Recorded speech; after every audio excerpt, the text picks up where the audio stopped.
স্বাগত ডিবিসি সংবাদে। আপনাদের সাথে আছি আমি সামিয়া জান্নাহ।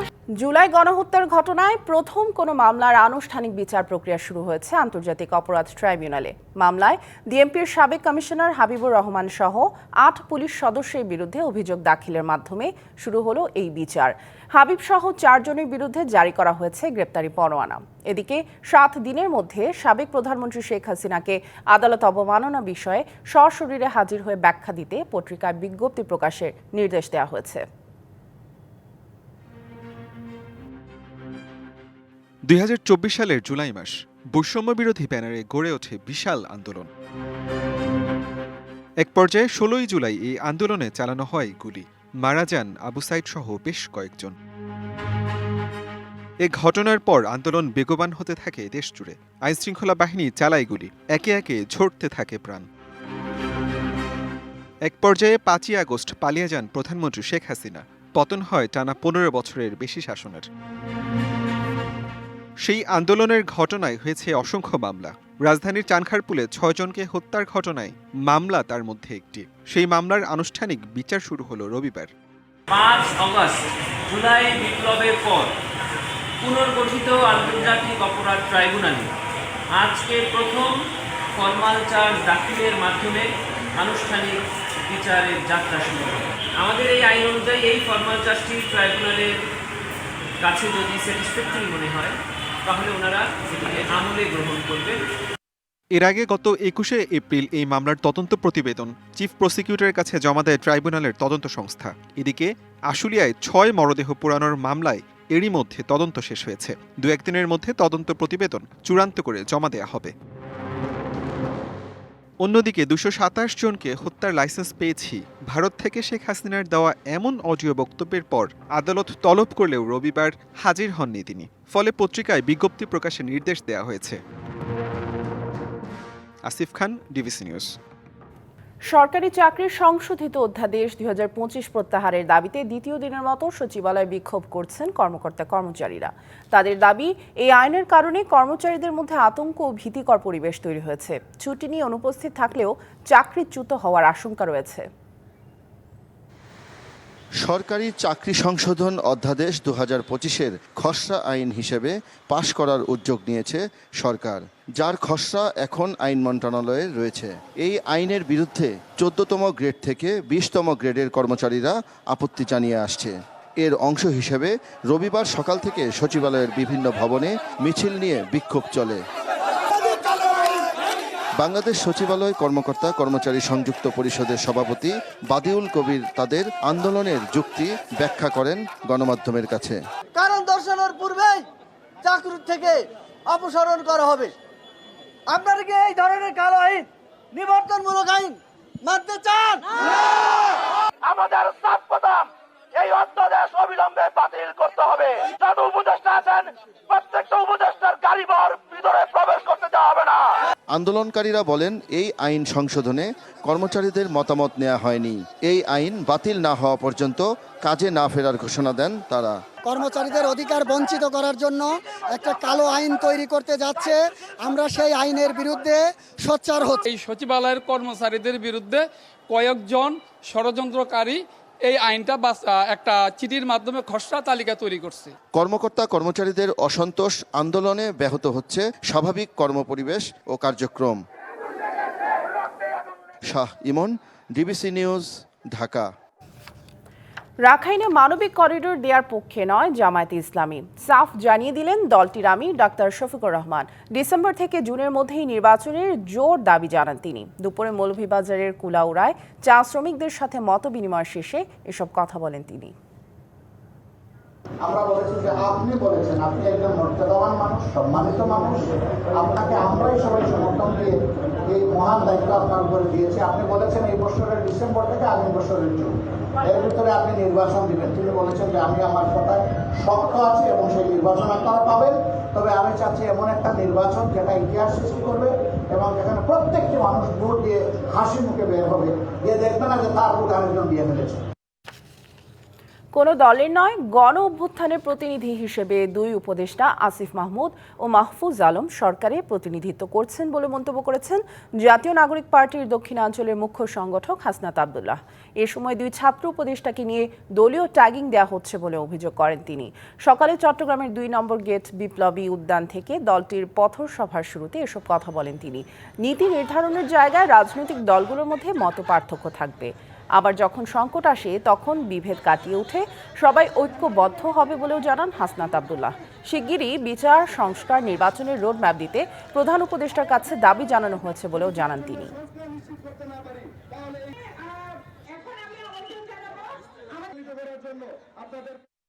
দেখছি একটা পক্ষ সংস্কারের বিপক্ষে অবস্থান নিয়েছে, আবার দেশটাকে বিভাজনের ষড়যন্ত্রে লিপ্ত হয়েছে। আমাদের এই দেশটাকে সমন্বিতভাবে আমাদের করতে হবে। এই অন্তর্বর্তীকালীন সরকারের কাছে আহ্বান জানাই, আপনারা অবিলম্বে আমাদের এই যে বিচার কার্যক্রম, সংস্কার কার্যক্রম এবং নির্বাচনের সুস্পষ্ট রুটম্যাপ। বিএনপি, জামায়াত ও এনসিপির পর দেশের অন্যান্য রাজনৈতিক দলের সঙ্গে আজ বৈঠক করবেন অন্তর্বর্তী সরকারের প্রধান উপদেষ্টা ডক্টর মোহাম্মদ ইউনূস। বিকেল 5টায় প্রধান উপদেষ্টার সরকারি বাসভবন যমুনায় এই বৈঠক অনুষ্ঠিত হবার কথা রয়েছে। দেশের পরিবর্তিত পরিস্থিতিতে প্রধান উপদেষ্টা এই বৈঠক ডেকেছেন বলে তার প্রেস উইং থেকে জানানো হয়েছে। বৈঠকে বিভিন্ন রাজনৈতিক দলের পাশাপাশি জুলাই গণ অভ্যুত্থানের পক্ষে থাকা অন্যান্য দলের একজন করে প্রতিনিধিকে আমন্ত্রণ জানানো হয়েছে। জানা গেছে বৈঠকে হেফাজতে ইসলাম বাংলাদেশ, ইসলামী আন্দোলন বাংলাদেশ, গণ অধিকার পরিষদ, বাংলাদেশ খেলাফত মজলিস, আমার বাংলাদেশ পার্টি, এবি পার্টি, জমিয়তে উলামায়ে ইসলাম, খেলাফত মজলিস ও নিজামে ইসলামী পার্টির শীর্ষ নেতারা এই বৈঠকে অংশ নেবেন। ধারণা করা হচ্ছে বৈঠকের সংস্কার, নির্বাচন ও স্বৈরতন্ত্রের সঙ্গে জড়িত ব্যক্তিদের বিচার নিশ্চিত করতে অন্তর্বর্তী সরকারের করণীয় নিয়ে পরামর্শ দেবেন এসব দলের নেতারা। শনিবার দেশের পরিবর্তিত পরিস্থিতিতে প্রধান উপদেষ্টা এই বৈঠক আহ্বান করেন। রাজনৈতিক দলগুলোর সাথে প্রথম ধাপের আলোচনায় অনেক বিষয়েই ঐকমত্য তৈরি হয়েছে, তবে একমত না হওয়া বিষয়গুলো জনসম্মুখে প্রকাশ করা হবে বলে জানিয়েছেন জাতীয় ঐকমত্য কমিশনের সহসভাপতি ডক্টর আলী রিয়াজ। দুপুরে রাজধানীর ফার্মগেটে সুশীল সমাজের প্রতিনিধিদের সাথে মতবিনিময় সভায় তিনি বলেন, জাতীয় সনদ ও প্রতিবেদনে জুলাই গণ অভ্যুত্থান সহ সাধারণ জনগণের আশা ও প্রত্যাশার প্রতিফলন ঘটবে। গত 2 মাসে 33 রাজনৈতিক দলের সঙ্গে আলোচনা হয়েছে। কিছু বিষয়ে একমত হয়েছে, আবার কিছু বিষয়ে একমত হয়নি কমিশন। সংস্কারের অসীম সম্ভাবনা তৈরি হয়েছে। এই সুযোগটি কাজে লাগাতে হবে বলেও জানান আলী রিয়াজ। মতবিনিময় সভায় সুশীল সমাজের প্রতিনিধিরা বলেন, দেশে যাতে আর কোনো বিতর্কিত নির্বাচন ব্যবস্থা তৈরি না হয়, সাম্প্রদায়িক সংঘাত যেন না ঘটে, জাতীয় নির্বাচনে 33% নারী যেন সরাসরি অংশগ্রহণের সুযোগ এবং সংবিধান যেন হয় গণমুখী। আমাদের লক্ষ্য হচ্ছে একটি জাতীয় সনদ তৈরি করা, যেসব বিষয়ে রাজনৈতিক দলগুলোর মধ্যে, রাজনৈতিক শক্তিগুলোর মধ্যে এক ধরনের ঐকমত্য প্রতিষ্ঠিত হবে। আমরা চেষ্টা করব যে জাতীয় সনদ তৈরি হচ্ছে তার পাশাপাশি যে প্রতিবেদন আমরা তৈরি করতে চাই সেখানে যেন এই মতামতগুলো প্রতিফলিত হয়। প্রতিশ্রুতি দিয়েও শিল্প কারখানায় চাহিদা মতো গ্যাস বিদ্যুৎ দিতে পারছে না সরকার। শিল্প উদ্যোক্তারা বলছেন, তীব্র জ্বালানি সংকটে পণ্যের উৎপাদন ব্যয় বাড়ছে 5 থেকে 10%। পাশাপাশি কমছে কারখানার উৎপাদন সক্ষমতাও। প্রতিশ্রুত জ্বালানি দিতে ব্যর্থ হওয়ায় এবার সরকারের কাছে ক্ষতিপূরণ দাবি করছেন শিল্প মালিকরা। রপ্তানিমুখী এসব পণ্য উৎপাদনে অপরিহার্য জ্বালানি গ্যাস। স্টিম আয়রনের এই কাজে গ্যাসের চাপ দরকার হয় অন্তত 10 psi। এর সঙ্গে প্রয়োজন নিরবচ্ছিন্ন বিদ্যুৎও। রেজিস্ট্রার খাতার তথ্য অনুযায়ী গাজীপুরের এই কারখানায় গত 7 দিনে প্রায় 10 ঘন্টা বিদ্যুৎ ছিল না, আর গ্যাসের চাপ ছিল মাত্র 2 থেকে 3 psi। উদ্যোক্তারা বলছেন, চাহিদা মতো জ্বালানি না মেলায় কারখানা সচল রাখতে নির্ভরতা বাড়ছে ডিজেল চালিত জেনারেটরে, বাড়ছে জ্বালানি ব্যয়। আয়রন চালাতে হলে আমাদের বয়লারটা অপরিহার্য। তো বয়লার আমরা যখন ঠিকমতো চলে না, তখন সকালের সেশনে আমাদের এই কাজ কিন্তু অনেক ইন্টারাপ্ট হয়। বাইরের চাহিদা মোতাবেক অন টাইম শিপমেন্টের যে একটা প্ল্যান থাকে সেটা আমরা মিট করতে পারি না। প্রতিশ্রুত জ্বালানির অভাবে ব্যয় বৃদ্ধির পাশাপাশি বাড়ে পণ্যের অপচয়ও। যখন বিদ্যুৎ চলে যায় তখন কম্প্রেসার অফ হয়ে যায়, কম্প্রেসার অফ হয়ে গেলে দেখা যায় ড্রেন লাইন দিয়ে পানি আউট হয়ে যায়, ফলে দেখা যায় যে ওই মালটা আমাদের আবার নতুন করে ওয়াশ করতে হয়, আবার নতুন করে কেমিক্যাল ইউজ করতে হয়। ডিজেল দিয়ে ব্যাকআপ দিলে তো আমাদের স্টিম ভালো হয় না, প্রোডাকশন লস হয়, এটা জন্য কোম্পানিরও তো ক্ষয়ক্ষতি হচ্ছে আমাদের। গ্যাস না থাকার কারণে আমরা ঠিকমতো স্টিম পাচ্ছি না, যেখানে একবার চাপ দেবো সেখানে 4বার চাপ দিতে হচ্ছে, কারণ ভাইয়ার তো কোনো খারাপ প্রোডাক্ট নেবে না। উদ্যোক্তাদের অভিযোগ, চাহিদা মতো সরবরাহ নিশ্চিতের আশ্বাস দিয়ে দফায় দফায় দাম বাড়ালেও জ্বালানি সংকট দূর করতে ব্যর্থ সরকার। দাম বেশি দিচ্ছি অথচ আমাদের অল্টারনেটিভ ফুয়েল ব্যবহার করতে হচ্ছে, আমাদের ডিজেল ব্যবহার করছে, যেটা আমাদের উৎপাদন ক্ষমতা, উৎপাদন খরচ প্রায় 10 গুণ বেড়ে যায়। আমাদের জ্বালানির কারণে আমাদের প্রোডাকশন ব্যাহত হচ্ছে, সেটুকু সময়ের জন্য আমরা সরকারের কাছে একটি ইনসেন্টিভ বা ক্ষতিপূরণমূলক ব্যবস্থা দায়ী করি, যাতে করে একটি অ্যাকাউন্টেবিলিটি সৃষ্টি হবে এবং দুপক্ষই আমরা লাভবান হতে পারবো বলে আমরা বিশ্বাস করি। কারণ জ্বালানির অনিশ্চয়তায় নতুন বিনিয়োগে আগ্রহ হারিয়েছেন উদ্যোক্তারা, যার পরিপ্রেক্ষিতে আশঙ্কাজনক হারে কমছে শিল্পে মূলধনী যন্ত্রের আমদানিও। আমরা কি জন্য ইনভেস্টমেন্ট করবো আমাদের যদি জ্বালানি না থাকে। Yusuf Rana, DBC news, Gazipur. বিদ্যুতের অসহনীয় লোডশেডিং নেই বলে দাবি করলেন জ্বালানি উপদেষ্টা, তবে স্বীকার করেছেন গ্যাস সংকটের কথা। তাৎক্ষণিক সমাধান হিসেবে সরকার এলএনজি আমদানি বাড়িয়েছে বলেও জানান তিনি। আর দীর্ঘমেয়াদী সমাধানে চেষ্টা চলছে কূপ খনন ও নতুন গ্যাস অনুসন্ধানের। তবে বিশ্লেষকরা মনে করেন এতে কাটবে না সংকট, বরং শিল্প উদ্যোক্তাদের বিকল্প ভাবার পরামর্শ দিচ্ছেন তারা। দেশে এখন বিদ্যুতের গ্রাহক প্রায় 4,82,00,000 লাখ। আবাসিক, শিল্প ও বাণিজ্যিক মিলিয়ে গরম মৌসুমে গড়ে বিদ্যুতের চাহিদা ছাড়িয়েছে 17,000 মেগাওয়াট। কিন্তু বিদ্যুৎ কেন্দ্রের জ্বালানি সংকটে চাহিদা মতো করা যায় না উৎপাদন। এতে করে ঘাটতি মেটাতে প্রতিদিন করতে হয় লোডশেডিং। শিল্প কারখানায় বিদ্যুৎ বিভ্রাট ভয়াবহ আকার ধারণ করলেও উপদেষ্টার দাবি, অসহনীয় লোডশেডিং নেই এবার। বিদ্যুতের কোনো অসুবিধা নাই, এতে বিদ্যুৎ যে বলছে এটা ঠিক না। বিদ্যুতের কোনো লোডশেডিং নেই, 50-60 megawatt all over the country, ওইটা ফ্যাকচুয়াল না। এদিকে বিদ্যুতের পাশাপাশি তীব্র গ্যাস সংকটে নাকাল শিল্প কারখানাগুলো। সংকটের কথা স্বীকার করে তার সমাধানে অনুসন্ধান বাড়ানোর কথা জানান জ্বালানি সচিব। আমাদের গ্যাস সরবরাহ কম, কারণ এলএনজি কেনার আমাদের সামর্থ্য নাই, এটা ক্লিয়ার। পরিকল্পনা হচ্ছে আমরা ল্যান্ড বেস টার্মিনাল করতেছি, সমুদ্র এফসারি করতেছি, গ্যাস উত্তোলন করতেছি, কূপ খনন করতেছি, ড্রিলিং এ যাচ্ছি, নিউজ। কিন্তু এটা তো লং টার্ম প্রজেক্ট, জ্বালানিতে কোনো কাজে 1 বছরে হয় না, এটা লং টার্ম লাগে। আর উপদেষ্টা বলছেন, তাৎক্ষণিক সমাধানে বাড়ানো হয়েছে এলএনজি আমদানি। আমরা যে অতিরিক্ত কার্গো এলএনজি ইম্পোর্ট করছি সেটা আসবে, সেটা আসলে এটা ইমপ্রুভ করবে আর কি, সিগনিফিকেন্টলি ইমপ্রুভ করবে। আরো 3টা আনবো, আরো 4টা আনবো, তারপর দেখি যদি তাতেও যদি ইমপ্রুভ না করে তাহলে আরো এক্সট্রা আনবো। তবে তাতে সংকট পুরোপুরি কাটবে না বলে মত বিশ্লেষকদের। এই জ্বালানি সংকটটি সহসা মিটবে না। আমদানিকৃত এলএনজি দিয়েও এই সংকটটি মেটানো সম্ভব না, কেননা এই পরিমাণ আর্থিক সামর্থ্য সরকারের এই মুহূর্তে নেই। আমার মনে হয় যে শিল্প খাতের উদ্যোক্তাদেরকে এই ক্রাইসিস ম্যানেজমেন্টে যেতে হবে এবং দ্রুততম সময়ে তারা যদি তাদের নিজস্ব অবকাঠামোতে নবায়নযোগ্য জ্বালানিতে যেতে পারেন, কিছুটা হলেও বিদ্যুতের সরবরাহ পেতে পারেন, যেটা সামগ্রিক চাহিদার হয়তো 20-30% হতে পারে। এদিকে উপদেষ্টা জানিয়েছেন, গ্যাস সংকটে ব্যাহত হচ্ছে বিদ্যুতের উৎপাদনও। নিরবচ্ছিন্ন বিদ্যুৎ দিতে তাই সরকার বাধ্য হয়েই বাড়িয়েছে চড়া দামের তেলভিত্তিক বিদ্যুৎ উৎপাদন। মুস্তফা মাহবুব, ডিবিসি নিউজ, ঢাকা। সিলেটের 3টি সীমান্ত দিয়ে আরও 153 জনকে পুশিন করেছে ভারতের সীমান্তরক্ষী বিএসএফ। পরে বাংলাদেশের ভেতর থেকে তাদের আটক করে বিজিবি। এদিকে মেহেরপুরের মুজিবনগরের সোনাপুর সীমান্ত দিয়ে 19 জনকে বাংলাদেশে ঠেলে দিয়েছে বিএসএফ। গভীর রাত থেকে সকাল 8টা পর্যন্ত সিলেটের বিয়ানীবাজারের বড়লেখার শাহবাজপুর সীমান্ত দিয়ে 79, নয়গ্রাম সীমান্ত দিয়ে 32 ও পাল্লাথল সীমান্ত দিয়ে 42 জনকে বাংলাদেশে পাঠানো হয়। সবাইকে প্রাথমিকভাবে হেফাজতে রাখা হয়েছে এবং পরিচয় শনাক্তের কাজ চলছে। এদিকে ভোরে মেহেরপুরের মুজিবনগর সীমান্ত দিয়ে নারী ও শিশুসহ 19 জনকে পুশিন করেছে বিএসএফ। অবৈধভাবে ভারতে প্রবেশ করে দেশটির হরিয়ানা রাজ্যে বসবাস শুরু করেন এরা। গত 6-7 দিন আগে তাদেরকে রাজ্যের বিভিন্ন এলাকা থেকে আটক করে মুর্শিদাবাদ জেলার বহরমপুর জেলে রাখা হয়।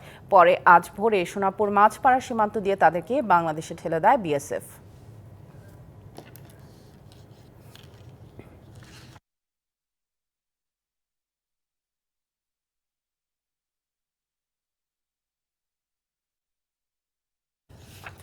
চট্টগ্রাম বন্দরের নিউমোরিং কন্টেইনার টার্মিনাল এনসিটি বিদেশি প্রতিষ্ঠানকে লিজ দেওয়ার প্রতিবাদে বন্দর ভবনের সামনে 2 ঘন্টা অবস্থান কর্মসূচি পালন করেছে শ্রমিক দল। সকাল 10টায় শুরু হয়ে কর্মসূচি চলে বেলা 12টা পর্যন্ত।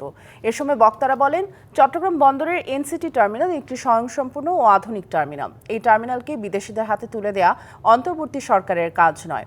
বিদেশিদের হাতে তুলে দিলে বন্দর হুমকির মুখে পড়বে। বিদেশি প্রতিষ্ঠানের কাছে লিজ না দেওয়ার জন্য প্রধান উপদেষ্টার কাছে অনুরোধ জানান তারা। কর্মসূচি থেকে আগামীকাল বন্দরের জেটি ও সড়ক অবরোধের কর্মসূচি ঘোষণা করা হয়।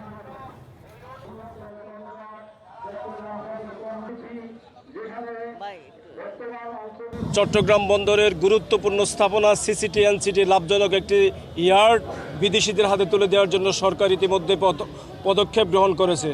যতক্ষণ পর্যন্ত সরকার তাদের এই অবস্থান থেকে সরে না আসবে, আমরা আমাদের আন্দোলন চালিয়ে যাব। আমার বন্দর আমরা পরিচালনা করব, দক্ষ জনবল নিয়োগ করে আমাদের পরিচালনার হাতে ছেড়ে দিতে হবে। সরকার থেকে এই ঘোষণা চাই, না হলে আমরা রাজপথ থেকে যাব না। বাংলাদেশের জাতীয় কবি কাজী নজরুল ইসলাম কবিতায় অনন্য করে গেছেন বাংলা সাহিত্যকে।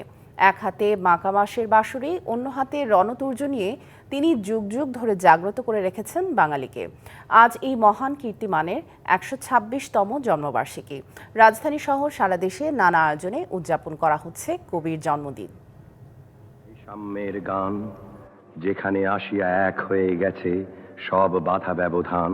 দ্রোহ, প্রেম, সাম্য ও মানবতার কবি কাজী নজরুল ইসলাম বাঙালির চেতনার এক অগ্নিমশাল। কবিতা, গান, উপন্যাস, নাটকে তিনি গেয়েছেন জীবনের জয়গান।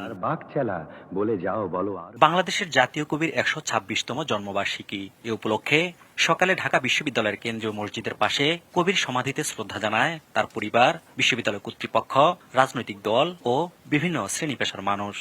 কবির গান ও কবিতার পংক্তি দিয়ে স্মরণ করা হয় তাকে।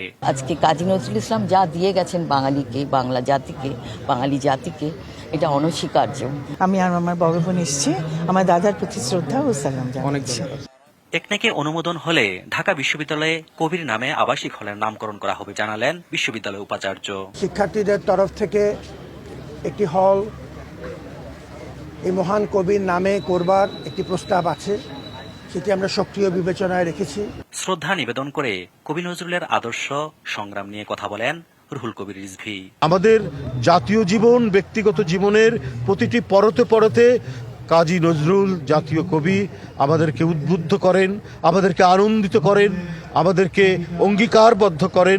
বাঙালির চেতনায় তিনি, দ্রোহে তিনি, প্রেমে তিনি, আমৃত্যু, অন্যায় আর অন্ধকারের বিরুদ্ধে লড়ে যাওয়া এক মহাবীর কাজী নজরুল ইসলাম। অজিত সরকার, ডিবিসি নিউজ, ঢাকা। জেলায় জেলায় সংকট সমস্যা, তা থেকে উত্তরণের চ্যালেঞ্জ আর সম্ভাবনার কথা তুলে ধরতে চলছে ডিবিসি এক্সপ্রেস। বিশেষ এই আয়োজনে মতামত থাকছে তৃণমূল থেকে শুরু করে নীতি নির্ধারকদের। ডিবিসি এক্সপ্রেস আজ সারাদিন আছে মাদারীপুর জেলায়। ডিবিসি নিউজের বিশেষ আয়োজন ডিবিসি এক্সপ্রেস আজ সারাদিন রয়েছে মাদারীপুর জেলার ডাসরা উপজেলায়। এলাকার বিভিন্ন সমস্যা, সংকট ও সম্ভাবনা নিয়ে আমরা কথা বলবো এলাকার মানুষজনের সাথে। তার আগে যেটু বলতে চাই যে এই এলাকার মানুষ শুধুমাত্র একটি থানা ছাড়া এই এলাকা প্রতিষ্ঠিত হওয়ার পর থেকে এখন পর্যন্ত সরকারি কোনো প্রতিষ্ঠানই তারা পাননি। আমরা তাদের মুখ থেকেই জেনে নেব তাদের সমস্যাগুলো। আমরা একটু আপনার সাথে কথা বলবো যে আপনাদের এই এলাকায় কৃষিতে কি কি সমস্যা রয়েছে। Thank you. আসসালামু আলাইকুম রহমতুল্লাহ। আমাদের বাংলাদেশ কৃষি নির্ভর দেশ হওয়া সত্ত্বে ডাসার উপজেলায় আজ পর্যন্ত আমাদের কৃষি বিষয় কোনো সরকারি এবং বেসরকারি কোনো সহযোগিতা পাইনি। তাছাড়া এখানে কৃষি নির্ভর দেশ, আমি একজন প্রজেক্টের মালিক, এখানে গরু, ছাগল, হাঁস, মুরগি সব কিছু নিয়েই কাজ করা হয়। এখানে কৃষি একজন অফিসার, ডাক্তার বা ভ্যাকসিনেশন বলতে আজ পর্যন্ত আমরা কিছুই পাইনি। তাছাড়া এখানে যারা চাষি আছে, দিনমজুর, এরাও এই কৃষি সম্পর্কে নিয়ে আজ পর্যন্ত কোনো উপকার এই ডাসার উপজেলা থেকে পায় নাই। আমরা সরকারের কাছে এবং বাংলাদেশ সরকারের কাছে আবেদন করি যে আমাদের এই উপজেলাটা যেন একটা কৃষি নির্ভর দেশ হয়, কৃষিভিত্তিক যেন সম্পূর্ণ উন্নয়ন আমরা পেতে পারি।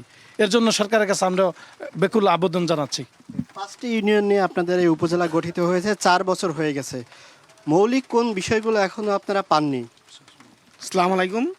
আমাদের এই ডাসার উপজেলার বয়স 4 বছর অতিবাহিত হয়েছে, কিন্তু আমাদের 4 বার শুধু ইউনো যাচ্ছে, ইউনো আসছে। এছাড়া অন্যান্য দপ্তরে কোনো অফিসার নেই এবং কোনো সেবামূলক কোনো কাজ হচ্ছে না। আমাদের একটা ব্যাংক, হাসপাতাল বা অন্যান্য ব্যাংক, আদালত এগুলো কোনো কিছু নেই। এবং বিশেষ করে ধর্মীয় বিষয়গুলো সর্বদিক দিয়ে আমাদের উপজেলা যে শুধু আমরা নামে একটা উপজেলা, কিন্তু বাস্তবায়নে 4 বছরের কোনো রূপ নাই। আমরা আশাবাদী যে বর্তমান সরকারের কাছে এবং আপনাদের ডিবিসির মাধ্যমে যেন আমাদের উপজেলার যে সেবা আমরা প্রত্যেকের জনসভার দ্বার গোড়ায় আমরা পৌঁছে দিতে পারি, সেই সেবাটা যেন আমাদের প্রত্যেক উপজেলার নাগরিকরা পেতে পারে। এবং আপনারা দেখতে পাচ্ছেন সরজমিনে যে ডাসার উপজেলার কোনো স্থায়ী কোনো ভবন নাই, সবেমাত্র কেবল অস্থায়ী একটা ভবন ভাড়া নিয়ে তারা কাজ চালাচ্ছে। শুধুমাত্র 3 থেকে 4টা দপ্তর ছাড়া এই 16টা দপ্তরের মধ্যে আর কোনো 12টা দপ্তরই আমাদের নেই। আমাদের ব্যাংকের কার্যক্রম, দলিল, এভরিথিং সমস্ত কার্যক্রম করতে এখন আমাদের কালকিনি যাইতে হচ্ছে। আমাদের সমস্ত দিক দিয়ে আমরা অবহেলিত। আমরা চাচ্ছি যে আপনাদের মাধ্যমে বাংলাদেশ সরকারের কাছে এই সেবার মানটা যেন আমরা দ্রুত সমাধান পেতে পারি। দাবি জানাই সরকারের কাছে আমাদের এখানে দ্রুতভাবে এই ভবনগুলি খুব তাড়াতাড়ি হোক, এটা আমাদের সকল জনগণের দাবি। ডাসার উপজেলার আরেকজনের সাথে কথা বলবো যে 75,000 মানুষের বসবাস এই উপজেলায়। এই উপজেলায় আসলে আপনারা আর নতুন কি কি চাচ্ছেন? শুধুমাত্র আমরা একটা থানায় তৈরি হয়েছে দেখতে পেয়েছি, যদি বলতেন। ধন্যবাদ আপনাকে। এটা 2021 সালেই ডাসার উপজেলা নির্মিত হয় 5টি ইউনিয়ন নিয়ে। তাই প্রায় 80,000 মতো প্রায় ভোটার আমরা আছি এখানে। এটা আগে নির্বাচন অফিস নেই আমাদের। ছবি তুলতে হলে নির্বাচনকালীন যে হালনাগাদের যে ছবি সেটা তুলতে হলে আমরা কালকে নিয়ে যেতে হয়। এই আরও বিভিন্ন অফিস আছে যেগুলো আমরা অবহেলিত। তারপর সাব রেজিস্ট্রি অফিস আছে, এই দলিলগুলো আমরা করতে পারি না, তা কালকে নিয়ে যেতে হয়। প্রায় 15 কিলোমিটার দূর সরে যেয়ে কালকে নিয়ে আমাদের এই কাজগুলো করতে হয়। আমরা চাচ্ছি যে অতি দ্রুত সময়ের মধ্যে উপজেলা যে সমস্ত কার্যক্রম চলমান থাকে সেই অফিসগুলো যেন দ্রুত সময়ের মধ্যে ডাসারে স্থানান্তরিত করা হয়। তাকে আমরা বিকেল 5টায় অন্য একটি ইউনিয়ন থেকে যুক্ত হব। ততক্ষণ পর্যন্ত ডিবিসির সাথেই থাকুন। সংবাদ এই ছিল এখনকার মতো। ডিবিসি নিউজের সংবাদগুলো পড়তে ভিজিট করুন dbcnews.tv আর ভিজিট করুন ডিবিসির ফেসবুক পেজ এবং ইউটিউব চ্যানেল। ডিবিসির সঙ্গেই থাকুন।